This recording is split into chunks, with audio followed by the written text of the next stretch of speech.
Hey guys, Rich here. How's everybody doing? Hopefully you're doing awesome today. Well, I've got another Halo action figure review for you guys today. Today I'm reviewing a brand new custom that I did, and it's my interpretation of kind of what I would imagine the character meta from the Red vs. Blue online, machinima. It's kind of my interpretation of what I would think meta would look like if he were in the Reach game. Because they've done all the stuff that they've really done with him before. He's progressed all the way up to Halo 3, but they're kind of still at Halo 3 at the moment. But here we are. It's pretty simple Spartan. I did have to do some pretty... Let go of the brute shot. Let go. There you go. I had to do some, repainting of, basically the entire body to get him to be accurately colored. As you can see here, I have given him a worn, battle-type paint scheme.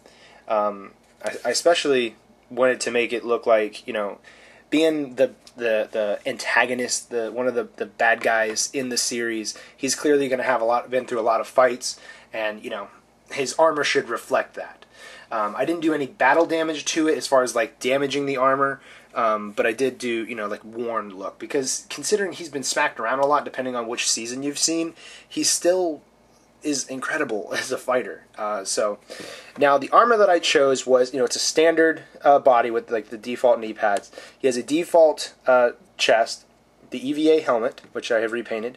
Then I also gave him the EVA shoulder for the right, and then a CQC shoulder for the left.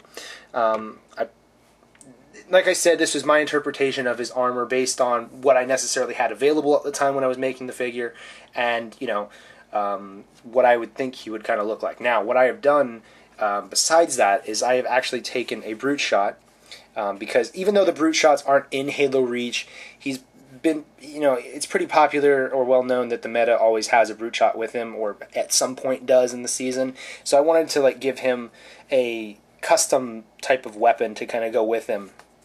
So what I've done here is basically repainted the blade so that it had this blood, dried on blood type look, because I just thought that would be really unique for him being, one of the bad guys of the series, that he would have something that just looked really menacing. And the brute shot's cool as it is, but, put a little bit of blood on there, layer it and stuff, and it looks, oh yes, look at that. Be up there cutting up all kinds of people. And of course it does have the peg, so you can mount it to the back. His back. Boom. Now, something that I did with this figure that I've never done with one of my customs before was I decided to try out my detailing. So what I've done is, you can see there are different spots on him that are really black and standing out, here on move his arm, here on his legs.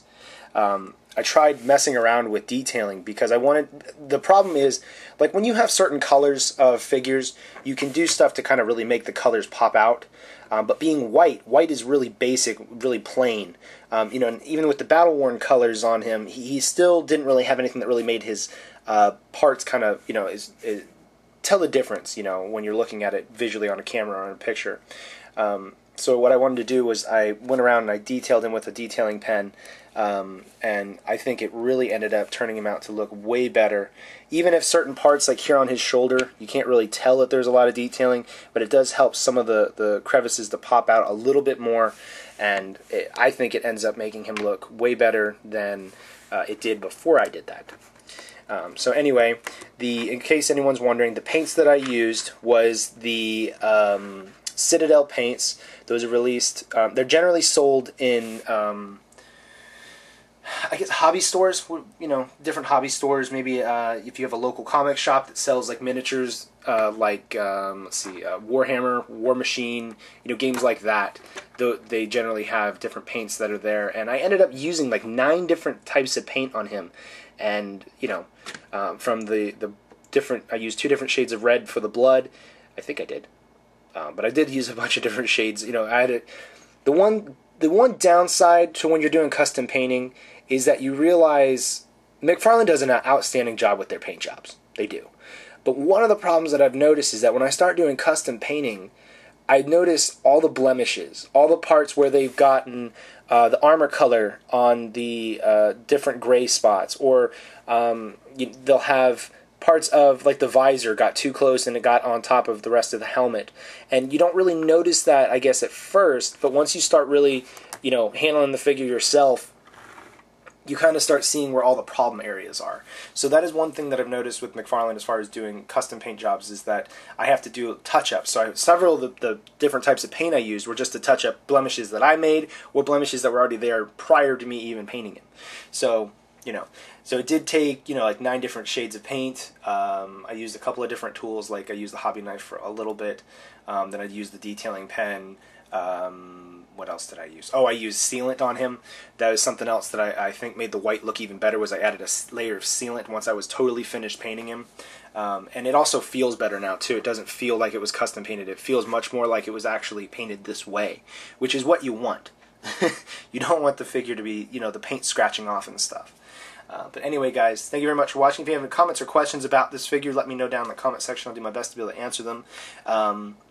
As far as tips to be able to learn how to be able to paint these yourself, off the top of my head, the best thing you could do if you're ever going to do a custom paint job with any of your figures, wash it, take it apart as much as you can without breaking it. You know, I actually disassembled him from, I took all the armor pieces off, the head, I took apart the waist, and I also took off both of his legs.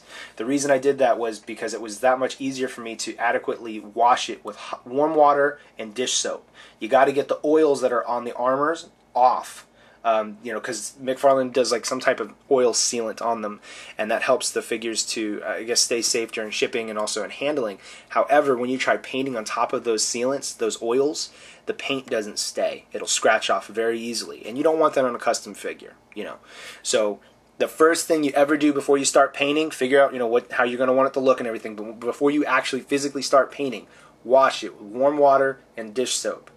And, you know, and let it air dry. You know, you can shake the water up and let it dry, because if you try painting on top of the water, you're just going to smear that, and it's just going to make it much more worse for you. Anyway, guys, thank you very much for watching, commenting, subscribing, and I will talk to you guys all again soon in the future. Hopefully there'll be another custom at some point. Oh yeah. Alright, see you guys.